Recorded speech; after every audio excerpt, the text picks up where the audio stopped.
Você já sentiu que estava viva, mas ao mesmo tempo completamente apagada por dentro? Como se seu corpo estivesse aqui, mas sua alma tivesse sido esquecida atrás de uma porta trancada. Foi assim que eu me senti. Durante muito tempo, eu achei que o que aconteceu comigo era apenas uma lembrança distante, um erro do passado que o tempo teria a obrigação de apagar. Mas tem histórias que não somem. Elas grudam na pele, no cheiro das roupas, no jeito de olhar para os outros. Eu tinha medo da noite, mas o que me paralisava de verdade era o som das chaves girando na fechadura. Ninguém acredita quando eu conto. Dizem que é exagero, que coisa assim não acontece em família. Mas acontece. E às vezes, o silêncio é mais cruel do que o próprio grito. Meu avô era um homem respeitado, desses que todos da rua cumprimentavam com um sorriso. Mas dentro daquela casa, ele era outro. A pior parte não foi ele ter me trancado naquele quarto escuro. A pior parte foi minha mãe saber e não fazer nada. Ela via meus olhos implorando, escutava meus gritos abafados e, mesmo assim, virava as costas como se o mundo estivesse em ordem. O dia em que eu desmaiei foi o dia em que entendi que ninguém viria me salvar. A criança que eu fui ficou lá dentro. A mulher que fala com você agora é feita do que sobrou. Meu nome é Silvia. Eu tenho 68 anos e moro numa casa simples no interior do Maranhão. Hoje vivo sozinha com meus gatos e algumas plantas que teimam em sobreviver ao calor daqui. Durante muito tempo, eu evitei contar essa história. Achava que ninguém ia querer ouvir. Ou pior, que iriam duvidar. Mas o peso de guardar tanto silêncio me transformou em outra pessoa. E agora, depois de tantos anos, eu só quero que alguém me escute de verdade. Nem que seja só por alguns minutos. Nasci numa vila pequena, onde todos sabiam da vida de todos. Família grande, barulhenta, com mais filhos do que espaço na casa. Eu era a terceira dos 7. Minha mãe era uma mulher bonita, mas dura. Dura com a vida e dura com a gente. Meu pai sumiu cedo. Foi embora quando eu ainda era pequena demais para lembrar do rosto dele. E foi aí que meu avô passou a morar com a gente. Ele era pai da minha mãe. Veio ajudar com as crianças, segundo ela dizia. Mas eu sempre percebi que havia algo estranho naquela presença. Ele não falava muito. Era do tipo que observava. E quando falava, era para dar ordens. Tinha algo no olhar dele que gelava, como se o mundo inteiro estivesse errado, menos ele. Eu tinha 8 anos quando ele começou a entrar no meu quarto à noite. No começo, era só o barulho da porta abrindo devagar. Depois, o silêncio dele parado perto da minha cama. Eu fingia estar dormindo. Prendia a respiração como se isso pudesse me esconder dele. Na manhã seguinte, nada era dito. E isso me confundia ainda mais. Porque se ninguém falava, talvez fosse normal. O tempo passou e as coisas foram ficando mais confusas. Ele começou a me castigar por coisas que eu não fazia. Um copo fora do lugar, uma resposta atravessada, um caderno com sujeira. Minha mãe dizia: se ele te colocou de castigo é porque você mereceu. Mas não era castigo, era prisão. Ele me trancava num quarto pequeno no fundo da casa, um cômodo abafado, sem janela, com cheiro de mofo e pano úmido. E eu gritava por socorro, gritava até minha garganta arranhar. Mas minha mãe não aparecia. Ninguém aparecia. O mundo lá fora continuava como se eu não existisse. Hoje, depois de tantos anos, entendo que minha mãe escolheu não ver. Talvez por medo, talvez por omissão, talvez por egoísmo. Mas o que me doeu mais foi sentir que, mesmo com o sangue dela correndo em mim, eu não era digna da sua proteção. Me conta aqui nos comentários de onde você está me ouvindo agora. Eu quero saber se essa dor também ecoa em outros lugares. Se você já sentiu isso, essa sensação de ser esquecida, mesmo estando dentro da própria casa. Minha infância tinha o cheiro de café requentado e de roupa estendida no quintal. Lembro do barulho das galinhas correndo soltas pelo terreiro, do latido do cachorro da vizinha e da voz da minha mãe chamando os filhos um por um para dentro de casa, antes que escurecesse. À primeira vista, tudo parecia normal. Uma casa simples, cheia de crianças correndo, só uma mãe sempre ocupada e um avô calado sentado na rede. A gente brincava de esconde-esconde no quintal, fazia boneca de pano com retalhos de vestido velho e esperava ansiosos o dia da feira, quando minha mãe voltava com um doce ou fruta diferente. Aos olhos dos outros, éramos uma família pobre, mas unida. Era isso que todo mundo dizia. Só que por dentro havia rachaduras que ninguém enxergava. Eu era uma menina observadora, talvez mais calada do que as outras. Não me metia em confusão, não respondia, não quebrava as regras, e mesmo assim, parecia que eu era sempre o alvo. Minha mãe tinha um jeito seco comigo. Com meus irmãos, ela sorria, fazia trança nas meninas, ensinava receita para os mais velhos. Comigo, era cobrança, silêncio e castigo. Nunca entendi por quê. Até hoje, às vezes, me pego tentando adivinhar onde foi que eu errei com ela. Meu avô chegou quando eu tinha por volta de 5 anos. Ele não morava com a gente antes. Apareceu depois que meu pai sumiu. Trouxe uma mala pequena, uma rede e uma expressão de quem já tinha vivido mais tragédia do que alegria. Minha mãe disse que ele vinha para ajudar, que era temporário, que a gente devia respeitá-lo. E assim foi. No começo, ele mal falava com a gente. Ficava sentado na varanda olhando a rua. Às vezes, desaparecia por horas e voltava só ao cair da tarde, com os olhos vermelhos e o cheiro forte de bebida no corpo. Com o tempo, ele começou a se aproximar. De mim. Só de mim. Me chamava para fazer pequenos favores. Buscar água, dobrar roupas, varrer o corredor. Sempre só eu. Dizia que eu era a neta mais esperta, que sabia obedecer, que não fazia escândalo como os outros.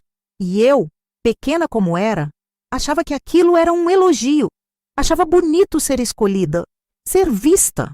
Aos poucos fui criando o hábito de tentar agradar, de andar na ponta dos pés, de fazer tudo certo, como se isso pudesse me proteger de alguma coisa que eu ainda não sabia nomear. Minha mãe não percebia, ou fingia não perceber. Ela estava sempre atolada em tarefas, costurando para fora, cuidando dos pequenos, brigando com as contas, e eu estava sempre à disposição, sempre quieta, sempre disfarçando. Era comum, naquela época, que as crianças fossem invisíveis. A gente não opinava, não questionava, não era ouvida. Se chorava, era drama. Se calava, era birra. E eu cresci nesse meio termo entre a obediência e o medo. Tinha uma vizinha, a dona Eunice, que dizia que eu era madura demais para minha idade, que meus olhos pareciam tristes.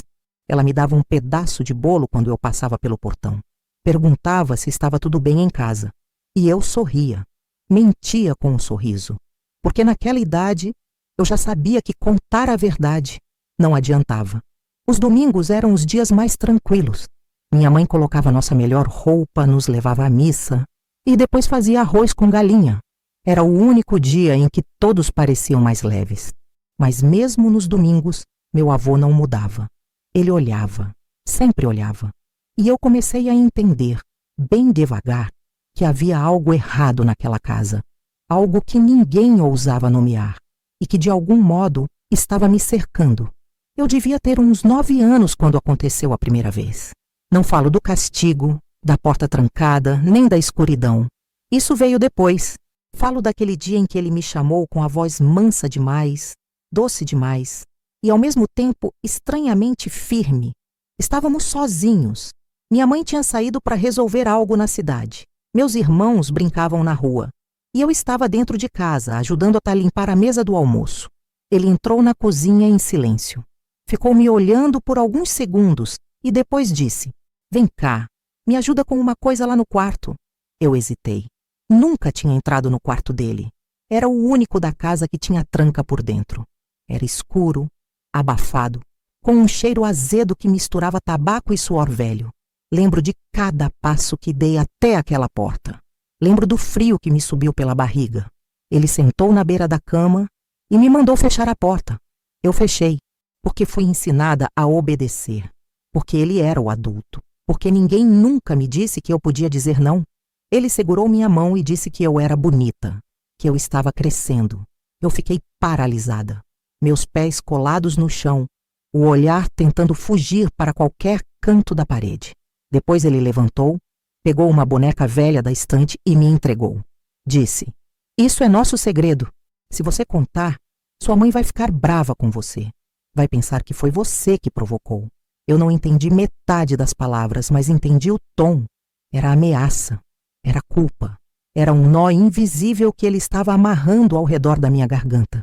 Naquele dia, nada passou do toque demorado na minha mão, do olhar pesado, do pavor que não tinha nome. Mas foi o suficiente para me tirar o sono por semanas. Eu começava a tremer toda vez que ele chegava perto. Minha mãe notava, mas dizia que eu era esquisita, que precisava aprender a ser mais feminina e obediente. A partir dali, ele começou a me isolar. Pedia que eu o acompanhasse em tarefas que não exigiam duas pessoas. Me deixava trancada com ele no galpão velho dos fundos, dizendo que ia me ensinar a organizar as ferramentas, e eu obedecia. Porque o medo, naquela idade, não se parece com coragem. O medo parece silêncio. Parece o som do coração batendo forte quando se ouve a porta da casa fechar. Um dia, tentei contar à minha mãe que eu não queria mais ficar sozinha com ele. Ela respondeu sem me olhar. Ele é seu avô, menina. Você tem que respeitar. Para de inventar coisa. Aquilo doeu mais do que qualquer palavra dita por ele. Porque naquele momento ficou claro que mesmo se eu gritasse o mais alto que pudesse, ninguém me ouviria. A partir daí, os castigos começaram. Qualquer coisa era motivo. Uma resposta atravessada, uma tarefa não feita, um lápis quebrado. E o castigo sempre era o mesmo, trancada, no quarto dos fundos, horas ali dentro, sem comida, sem água, sem voz. No início, eu batia na porta. Depois parei. Me acostumei com o escuro. Aprendi a contar o tempo pelo som dos passos lá fora. Às vezes, ouvia minha mãe passando pelo corredor, mas ela nunca abria. Foi naquele silêncio que eu aprendi a ficar pequena, a respirar baixo, a não ocupar espaço. E foi naquele dia, ao ouvir aquela porta fechar com força, que eu soube que a minha vida nunca mais seria a mesma. A rotina do medo tem cheiro. Cheiro de pano úmido, de quarto fechado, de suor parado. A rotina do medo não chega de uma vez. Ela se infiltra devagar. Vem em forma de regras novas, de olhares longos demais, de silêncios que deveriam dizer algo, mas não dizem. Com o tempo, meu corpo começou a viver em alerta. Eu acordava assustada com barulhos que antes passavam despercebidos. Cada ranger da madeira era um aviso. Cada porta que batia, um presságio. Meu avô começava o dia como se nada estivesse errado. Sentava à mesa, tomava café, lia um jornal velho e resmungava sobre política. Era como se houvesse dois mundos dentro daquela casa. O que os outros viam e o que eu vivia. E nesse mundo que ninguém enxergava, eu me tornava cada vez mais pequena. Minhas roupas começaram a sumir. Primeiro uma blusa, depois um short, depois minha camisola preferida. Quando eu perguntava, minha mãe dizia que devia estar entre as roupas para doar. Mas eu sabia que não. Elas estavam com ele. Ele me observava com os olhos de quem toma posse. E eu andava cada vez mais rápido pelos cômodos, evitando qualquer espaço que ele estivesse. Mas ele sempre arrumava um jeito de me chamar. Sempre havia algo para eu fazer só com ele. E com o tempo, minha resistência virou culpa. Comecei a achar que talvez eu tivesse errado em alguma coisa. Talvez eu devesse me comportar melhor, falar menos, obedecer mais. A sensação de estar errada o tempo todo foi me consumindo. Eu me isolava. Parava de brincar com meus irmãos. Deixava de rir. Minha mãe dizia que eu estava ficando mal-criada e estranha. Mas ela não perguntava o porquê. Teve um dia em que ele me fez ajoelhar no chão da sala por horas. Disse que eu tinha desrespeitado ele ao não responder uma pergunta. Minha mãe viu. Passou por mim 2 vezes. Na segunda vez, murmurou: melhor obedecer logo, senão piora. Ali eu entendi que não era só medo, era abandono. Comecei a me culpar por tudo. Se minha mãe brigava com alguém, achava que era por minha causa. Se ele se irritava, achava que eu tinha feito algo errado. Se alguém adoecia, eu achava que tinha sido castigo por algum pecado meu. Fui deixando de existir aos poucos. Meus irmãos começaram a estranhar meu silêncio, mas eram crianças também. E como toda criança que ainda quer atenção, preferiam rir alto, correr pela casa e não ver o que estava bem diante deles. Ele se aproveitava desses momentos. Me chamava com voz baixa, mas firme. Dizia que eu precisava aprender a ser mulher, que estava me preparando para ser forte e que se eu contasse algo, ninguém ia acreditar. E eu acreditava, porque até ali ninguém nunca tinha acreditado em mim mesmo. As noites se tornaram o pior momento do dia. Eu deitava com os olhos arregalados, ouvindo qualquer ruído, qualquer passo. Às vezes, dormia encolhida no canto da cama, com uma cadeira encostada na porta. Outras vezes, nem dormia. Minha mãe começou a me deixar sozinha com ele com mais frequência. Dizia que confiava nele mais do que em qualquer outra pessoa. E eu engolia o choro, engolia o medo, engolia até a minha vontade de desaparecer. Um dia tentei falar com uma professora na escola. Contei que não queria mais voltar para casa. Ela perguntou o motivo. Eu me enrolei nas palavras, fiquei vermelha, tremi e no fim ela riu, achando que era só uma menina exagerada com medo de apanhar por nota ruim. Depois disso, nunca mais tentei contar para ninguém. Minha avó, que morava em outra cidade, veio nos visitar certa vez. Ela me olhou fundo nos olhos durante o almoço. Depois, chamou minha mãe num canto e cochicharam por vários minutos. Quando ela foi embora, meu avô ficou 2 dias sem falar comigo. No terceiro, me trancou no quarto e deixou a luz apagada até anoitecer. Ali, naquele escuro, me dei conta de que eu não ia ser salva por ninguém, nem por minha mãe, nem por meus irmãos, nem por Deus. Aquela foi a primeira vez que pensei em não existir mais. Mas alguma coisa dentro de mim ainda resistia, mesmo sem saber como. O dia em que ele me trancou por 3 dias seguidos foi o dia em que algo dentro de mim quebrou de vez. Não sei explicar o que causou aquele castigo. Talvez tenha sido o fato de eu ter recusado pegar algo para ele. Talvez tenha sido o modo como eu desviei o olhar quando ele passou a mão no meu cabelo. Ou talvez tenha sido apenas porque ele queria, porque podia, porque ninguém ia impedi-lo. Naquela manhã, ele esperou minha mãe sair, esperou meus irmãos irem para a escola, e então me mandou buscar uma vassoura nos fundos. Quando voltei, ele me puxou pelo braço com força, me arrastou até o quarto mais distante da casa, aquele que já era conhecido por mim, e trancou a porta por fora. Sem aviso, sem grito, sem uma palavra. Eu fiquei em pé no meio do quarto por minutos. Esperei que ele voltasse, que dissesse que era só mais um castigo curto. Mas não voltou. Não naquele dia, nem no seguinte. A comida não veio. A água não veio. O ar ali dentro era denso, pesado. As paredes estavam manchadas de umidade. O chão era áspero. O silêncio fazia barulho. Na primeira noite eu bati na porta. Bati com força. Chamei minha mãe. Chamei por qualquer um. Mas ninguém respondeu. Na segunda noite eu comecei a ter alucinações. Via sombras dançando nas paredes. Ouvia passos que não existiam. Sentia o gosto do desespero na boca seca. E no terceiro dia, eu desmaiei. Acordei horas depois com o rosto colado ao chão, a garganta pegando fogo, o corpo mole como pano encharcado. E quando a porta finalmente se abriu, foi minha mãe quem apareceu. Ela olhou para mim como se eu fosse uma boneca quebrada. Não havia susto no olhar dela. Não havia pressa. Só uma frieza que nunca consegui explicar. Vai tomar banho. Tá imunda, ela disse antes de sair e deixar a porta aberta. Ali, naquele momento, percebi que ela sabia. Sempre soube. Desde o começo. E mesmo assim, ela escolheu não fazer nada. Depois daquele episódio, algo em mim morreu.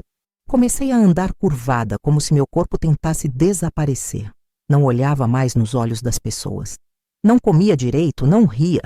Minha professora perguntou se eu estava doente. Minha mãe respondeu que eu sempre fui estranha mesmo. Meu avô, por outro lado, parecia satisfeito.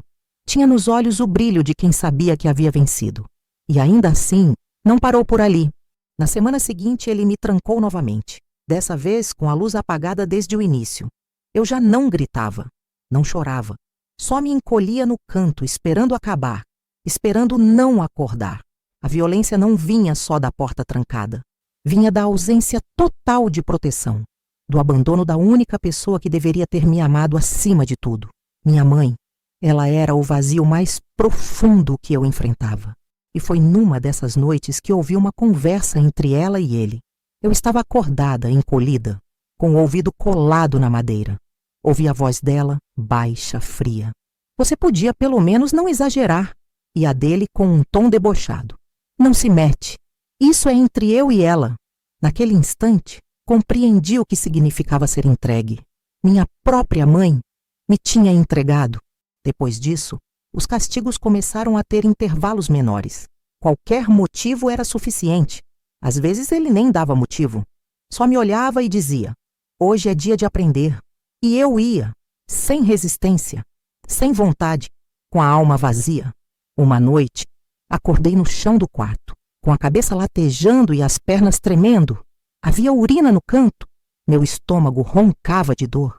E eu percebi que se algo não mudasse logo, eu morreria ali dentro, sozinha, esquecida, sem nome, sem história. A criança que eu era já não existia mais. O que sobrou foi o corpo, uma casca, fria, silenciosa, partida. O momento mais doloroso da minha vida não foi quando ele me trancou, nem quando me deixou sem comida, nem mesmo quando minha mãe me ignorou enquanto eu gritava por socorro. O momento mais doloroso foi quando eu entendi, com cada célula do meu corpo, que aquilo tudo não era exceção, era regra. Eu tinha 10 anos, era madrugada. Chovia lá fora, aquelas chuvas longas e barulhentas que caíam sobre o telhado de zinco como pedras. Meus irmãos dormiam no quarto ao lado, minha mãe também. A casa estava escura, quieta, mergulhada num silêncio quebrado apenas pelo som da água caindo. E foi nesse cenário que ele entrou. Não havia pedido, não havia ordem. Havia só a presença dele, pesada como chumbo, abrindo a porta devagar, como se aquele quarto fosse dele também. Eu estava deitada de costas, não me movi, não respirei. Fingi estar dormindo como tantas outras vezes, mas ele sabia, sempre sabia. Sentou-se ao lado da cama. O colchão afundou. Eu senti seu peso, seu cheiro, sua respiração. Ele ficou ali por alguns segundos, segundos que pareciam uma eternidade. Depois, encostou a mão no meu ombro. Não grita, ele sussurrou. E então, veio o horror. Eu não vou descrever o que ele fez, não porque eu esqueci, mas porque até hoje, quando fecho os olhos, meu corpo ainda sente. Ainda dói, ainda queima. Lembro da sensação de me desligar, como se minha alma tivesse deixado meu corpo por um instante, como se eu estivesse flutuando perto do teto, olhando tudo de fora, como se não fosse comigo. O que me feriu mais não foi o ato em si, foi o depois, o silêncio, a frieza, a porta se fechando devagar, e eu ali, sozinha, sangrando, calada, apagada. Levantei horas depois, com dificuldade. Fui até o banheiro sem fazer barulho. Lavei meu corpo como pude. Esfreguei até machucar a pele. Esfreguei com sabão, com raiva, com vergonha. Tentei apagar dele o que ele deixou em mim, mas não saiu. Voltei para o quarto e fiquei sentada no canto até o sol nascer. Olhei pela janela e pensei: é isso, agora acabou. No dia seguinte, sentei à mesa do café da manhã como se nada tivesse acontecido. Ele estava lá. Minha mãe também. Ninguém disse nada. Ninguém perguntou nada. Ninguém notou meus olhos inchados, minha postura encolhida, o jeito como eu tremia ao tocar na xícara. E aí eu entendi. A casa toda sabia. Talvez não os detalhes, talvez não os horários, mas sabiam e escolhiam não ver. Daquele dia em diante, algo mudou em mim. Não era mais medo. Era desistência. Não esperava mais ajuda. Não pedia mais socorro. Aceitei que aquela seria minha vida, que ninguém viria. Me tornei sombra. Me tornei nada. Uma semana depois, minha mãe me deu um vestido novo. Disse que eu devia sorrir mais, que estava muito calada. Olhei para ela e vi uma mulher vazia, que já tinha feito as pazes com o próprio abandono. Ela não me viu, não de verdade. No mesmo dia à noite, ouvi minha irmãzinha chorando. Fui até o quarto dela, estava sozinha. Disse que teve um pesadelo. Deitei ao lado dela, segurei sua mão e ali, com o coração despedaçado, fiz uma promessa. Eu não vou deixar isso acontecer com você. Mas eu era só uma criança e ele era muito mais forte. Depois daquela noite, entrei num tipo de apagamento. É difícil explicar com palavras o que acontece quando a dor vira rotina. Você não sente mais como antes. Não reage, não grita, não pede socorro, apenas sobrevive, ou pelo menos tenta. Minha vida se tornou um ciclo de dias cinzas. Acordar, cumprir tarefas, evitar o olhar dele, evitar a presença dela, obedecer, calar, sumir. Meus movimentos eram automáticos, minhas falas ensaiadas. Aprendi a fingir que estava viva quando por dentro eu só existia por obrigação. A escola deixou de ser refúgio. Passei a tirar notas medianas. Ficava sentada na última carteira. Desenhava espirais no canto dos cadernos. Ninguém me chamava para brincar. As outras meninas diziam que eu era esquisita. E eu era mesmo. Esquisita, silenciosa, ausente. Em casa, minha mãe continuava a ignorar os sinais. Ou fingia muito bem. Às vezes me olhava de longe com um tipo de pena amarga, mas nunca se aproximava. Nunca perguntou como eu estava. Nunca sentou na beirada da minha cama para saber por que eu acordava suada, com os olhos arregalados no meio da noite. Meu avô, por outro lado, agia como se tudo estivesse perfeitamente normal. Sorria para os vizinhos, ajudava a consertar as coisas da casa, ensinava meus irmãos a pescar. Era o homem que todos admiravam, mas bastava que a casa ficasse vazia ou que ele sentisse que estava seguro para que sua voz mudasse, para que o olhar voltasse a pesar sobre mim como uma ameaça antiga e conhecida. Ele não precisava me tocar mais. O terror agora era psicológico. A qualquer momento ele podia decidir, a qualquer momento ele podia voltar. Esse tipo de medo constante esvazia tudo. Eu deixei de sonhar, deixei de acreditar em futuro. Parecia que meu destino já estava escrito e que eu só tinha que seguir em frente como uma peça defeituosa num relógio quebrado. Perdi o apetite. Minha pele ficou opaca. Meu cabelo começou a cair. Minhas mãos tremiam o tempo todo. Mas ninguém notava. Ninguém perguntava. Teve um dia em que fui ao mercado com minha mãe. Na fila, uma mulher sorriu para mim e disse: "Que olhar triste você tem, menina." Minha mãe puxou meu braço com força e respondeu. Ela sempre foi dramática. Eu sorri por obrigação, mas por dentro afundei um pouco mais. À noite me sentei no quintal. Fiquei olhando para o céu escuro e pensei em desaparecer. Pensei em sair andando sem rumo, em não voltar, em deixar tudo para trás. Mas eu não tinha para onde ir. Eu era só uma criança sem voz, sem esperança, sem escape. Comecei a passar mais tempo na casa da vizinha, a dona Eunice. Ela notava minha tristeza, mas nunca perguntava. Me oferecia bolo, me deixava ajudar na cozinha. Era como se aquele pequeno gesto de acolhimento fosse a única fresta de humanidade que restava na minha vida. Mas até isso me foi tirado. Meu avô proibiu. Disse que eu estava andando demais fora de casa. Minha mãe apoiou. E eu voltei a ser prisioneira do quintal. Foi nesse período que parei de me olhar no espelho. Não reconhecia mais aquela menina. Olhos fundos, ombros curvados, boca sem cor, alma vazia. Um dia escrevi num pedaço de papel: "Se eu sumir, ninguém vai notar." Guardei debaixo do colchão, como se fosse meu último bilhete para um mundo que me havia abandonado. Eu não sei de onde veio a força naquele dia, mas ela veio. Talvez tenha sido a última humilhação. Talvez tenha sido o jeito como minha irmãzinha começou a me olhar, como se soubesse, como se sentisse. Ou talvez tenha sido o medo. Medo de que tudo aquilo não acabasse nunca. Medo de que ela fosse a próxima. Foi numa manhã abafada no fim de fevereiro. Eu estava varrendo o quintal como fazia todos os dias, quando ouvi meu avô falar baixinho com minha mãe no corredor. Estavam de costas, mas suas vozes me atravessaram como navalha. "Tá ficando impossível segurar essa menina. Se continuar dando trabalho, a gente manda ela para casa da tia Amélia." Aquilo me deu um choque. Eu sabia o que significava ser mandada embora. Seria afastada dos meus irmãos, da escola, de qualquer chance de socorro. Era o tipo de castigo que selava um destino. Naquela tarde, me tranquei no banheiro e chorei em silêncio. Mas entre uma lágrima e outra, algo mudou. Não era só tristeza, era raiva, era indignação. Pela primeira vez, senti vontade de reagir. Esperei até todos dormirem. Levantei devagar, peguei uma sacola pequena com uma muda de roupa e uma nota de 2 cruzeiros que eu havia escondido dentro de um livro antigo. Coloquei os pés descalços no chão frio e fui até a janela da sala. A tranca estava frouxa. Eu sabia disso porque a janela tinha defeito. Empurrei com cuidado. O ar da noite entrou como uma lufada de liberdade. Minha intenção era ir até a casa da dona Eunice, contar tudo, pedir ajuda, mas eu não consegui. No meio do caminho, minhas pernas fraquejaram. Sentei no chão de terra batida, atrás de um muro coberto de mato, e fiquei ali por horas, escondida, tremendo. Foi ali que ouvi passos.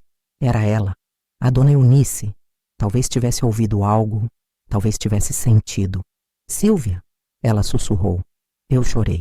Ela me levou para dentro sem fazer perguntas. Me deu água, um cobertor e me deixou deitar no sofá.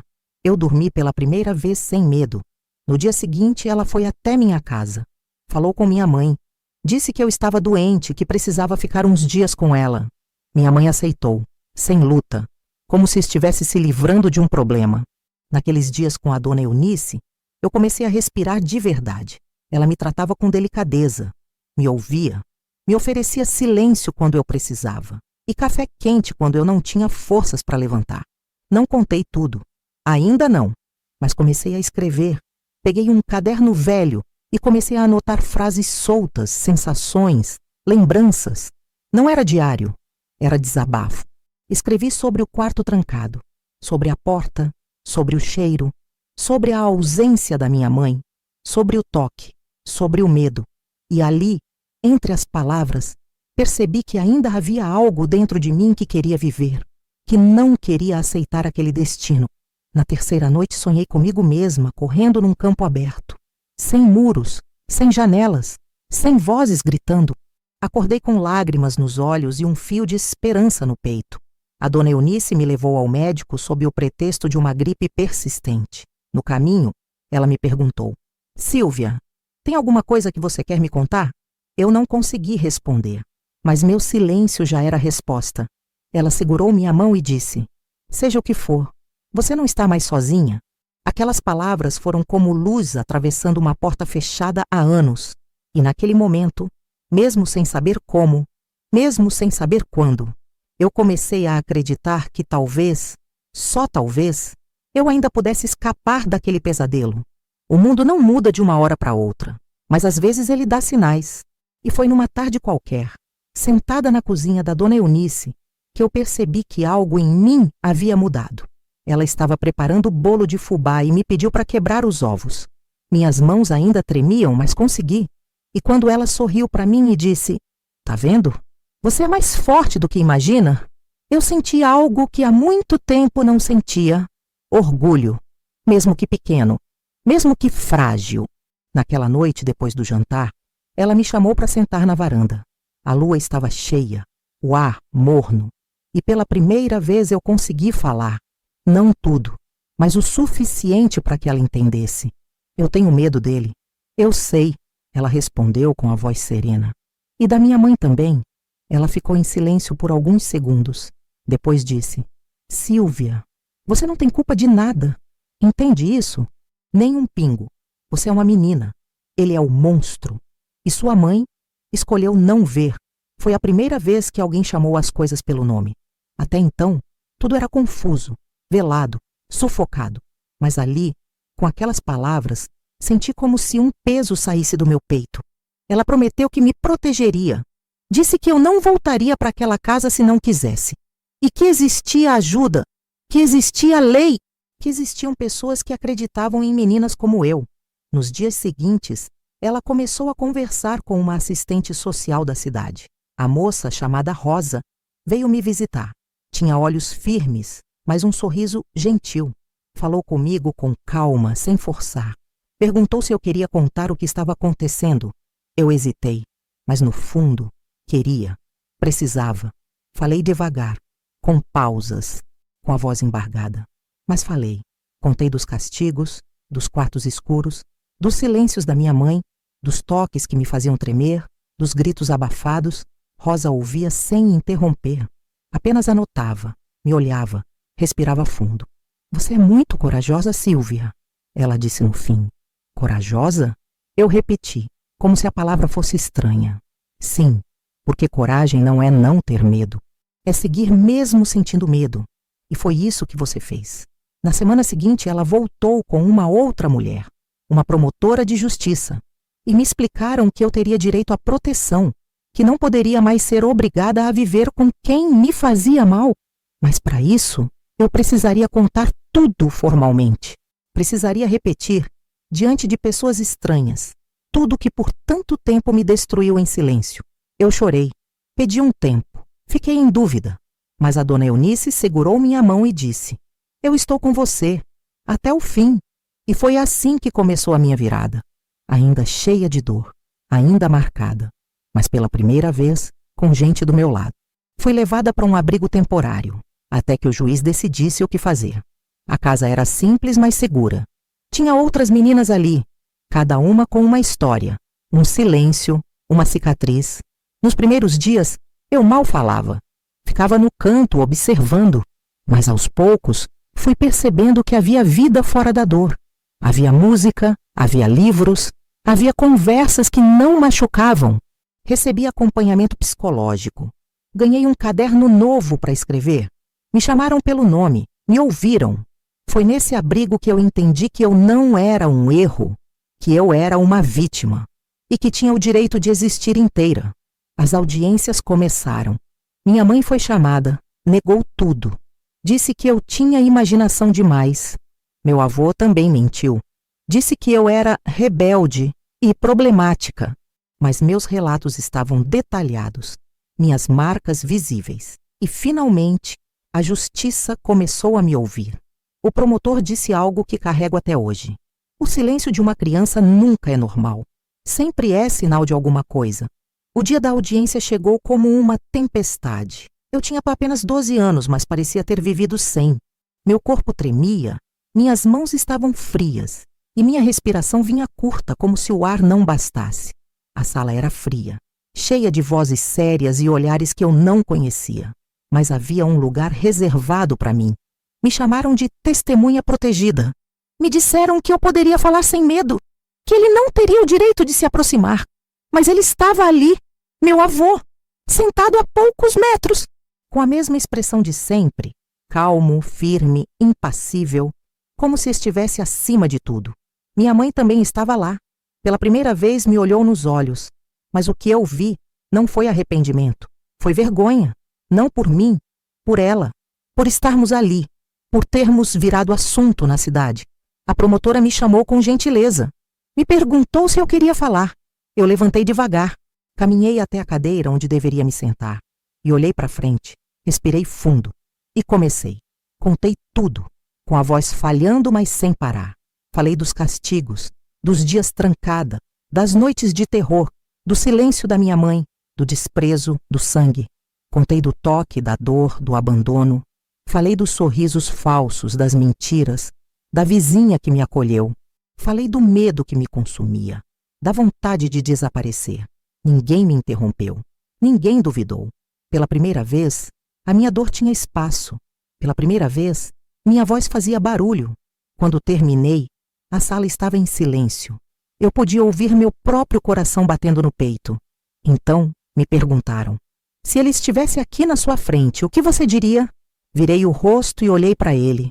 Direto, sem medo, sem abaixar os olhos.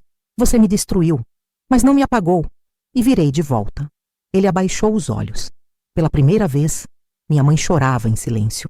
Mas eu já não sentia nada por ela. Não era ódio, era vazio. Como quem olha para uma casa que desabou. Naquele mesmo dia, decretaram que ele não poderia mais se aproximar de mim, que responderia por seus crimes, e que minha guarda não voltaria para minha mãe. Foi um alívio, mas também foi o início de outra dor, porque encarar o agressor é uma batalha, mas sobreviver à ausência de quem devia ter te amado é outra. Foi morar com uma família acolhedora, gente boa, simples, com filhos da minha idade. No começo foi estranho, desconfiava de tudo, de todos, mas aos poucos fui criando raízes, comecei a terapia, voltei a estudar, escrevia todos os dias, contava a história da menina que ninguém viu, que ninguém quis proteger, mas que mesmo assim escolheu não morrer por dentro. Anos depois, encontrei com minha mãe por acaso, numa rua da cidade. Ela estava mais velha, abatida. Me olhou por segundos e disse: eu não sabia o que fazer. Balancei a cabeça. Não respondi, porque naquele momento eu entendi que desculpa nenhuma apaga o que se permitiu acontecer. Ela seguiu o caminho dela. E eu, o meu. A menina que fui ficou marcada para sempre. Mas a mulher que sou aprendeu a respirar, aprendeu a caminhar com dor, sem deixar que ela seja tudo. Aprendeu que confrontar o passado não apaga o que aconteceu, mas devolve o controle do presente. Hoje, quando fecho os olhos, ainda vejo a porta. A luz apagada, o cheiro de mofo. Mas também vejo a mão da dona Eunice segurando a minha. Vejo a promotora me chamando de corajosa. Vejo o campo aberto do meu sonho. E eu correndo, livre, inteira. Reconstruir não é esquecer. Reconstruir é aceitar que algumas coisas quebram para sempre, mas que ainda assim a gente pode aprender a viver entre os cacos. Depois da audiência, fui oficialmente acolhida por uma família que se dispôs a me amar sem fazer perguntas demais. O casal se chamava Helenice e Daniel. Tinham 2 filhos um pouco mais velhos que eu e uma casa pequena, mas cheia de vida. No começo eu me sentia como um móvel deslocado no canto da sala. Acordava assustada com qualquer barulho. Tinha medo de usar o banheiro por muito tempo. Me desculpava por tudo, até pelo que não era culpa minha. Mas Helenice tinha um jeito doce e firme. Ela me dizia: aqui você pode existir do seu jeito. Pode errar, pode se calar, pode chorar. Você não precisa pedir desculpas por respirar. Essas palavras foram abrindo espaço dentro de mim, como se as paredes do meu peito, antes apertadas, começassem a ceder. Daniel era mais calado, mas sempre me olhava nos olhos quando falava comigo. E eu aprendi aos poucos que isso também era cuidado. Voltei à escola com regularidade. Ganhei materiais novos. Passei a ter um horário só meu para fazer tarefas, comer, descansar. E essa rotina, que antes era um castigo, virou sinal de segurança. A psicóloga que me acompanhava me sugeriu que continuasse escrevendo. E eu escrevi muito, cadernos inteiros, sobre mim, sobre o que vivi, sobre o que imaginei viver. Transformei a dor em palavra e a palavra em ponte. Na escola demorei a fazer amizades. Sempre fui desconfiada, com os olhos atentos ao menor sinal de ameaça. Mas conheci uma menina chamada Clara. Ela tinha riso fácil, mãos inquietas e uma generosidade silenciosa. Nunca me perguntou o que havia acontecido, mas estava sempre por perto. E isso bastava. Com ela, aprendi a rir de novo, de coisas pequenas, de histórias bobas, de tombos na aula de educação física. Rir foi, por muito tempo, um exercício estranho. Parecia que eu estava traindo a dor. Mas depois entendi. Rir também era cura. Passei a gostar de estudar. Me apaixonei por história, pelas narrativas de outras mulheres que resistiram, que sobreviveram, que enfrentaram o impossível. Comecei a pensar que talvez eu também pudesse deixar um rastro, não de sangue como antes, mas de luz. Com o tempo, recebi autorização para visitar a dona Eunice. Ela já estava mais frágil, mas o olhar era o mesmo. Nos sentamos na mesma varanda de antes, com a mesma lua, o mesmo cheiro de terra molhada. Você conseguiu, minha filha? Ela disse. Não sozinha, eu respondi. Ela sorriu. E foi ali que eu percebi a diferença entre salvar e amparar. Ela não me tirou daquele inferno sozinha, mas me ofereceu a primeira mão estendida. Aos 15 anos, fui convidada para dar um depoimento numa roda de conversa sobre violência doméstica. Fiquei em dúvida. Tive medo, mas aceitei. E ao contar minha história em voz alta para outras meninas, senti que algo dentro de mim se reconectava, que minha voz agora também podia servir de abrigo. Nunca mais vi meu avô. Soube anos depois que morreu sozinho numa clínica sem visita, sem homenagem. Minha mãe também sumiu. Sei que mora longe, que nunca mais teve contato com os outros filhos. Ela desapareceu do nosso mundo como desapareceu da minha infância, em silêncio. E mesmo assim, não guardo ódio. Talvez seja estranho dizer isso, mas o que me move hoje não é vingança, é propósito. Quero ser para outras meninas aquilo que um dia me faltou. Quero ser presença, alívio, voz. Hoje moro numa casa simples com meus 2 filhos. Helenice e Daniel se tornaram avós deles com todo o amor do mundo. Voltei a estudar, me formei em serviço social e cada criança que eu escuto hoje é um lembrete de que eu sobrevivi. Hoje, ao olhar para trás, não me vejo como vítima. Vejo uma menina que foi arrancada de si mesma, mas que teve a coragem de voltar. Demorou anos, demorou silêncios, demorou cicatrizes, mas eu voltei. Não inteira. Ninguém volta do inferno do mesmo jeito, mas voltei com uma nova forma de ser.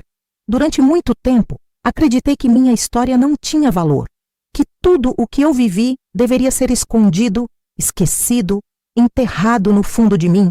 Mas a dor que é enterrada cresce debaixo da terra, e um dia ela rompe o chão, aparece no corpo, na fala, nos sonhos.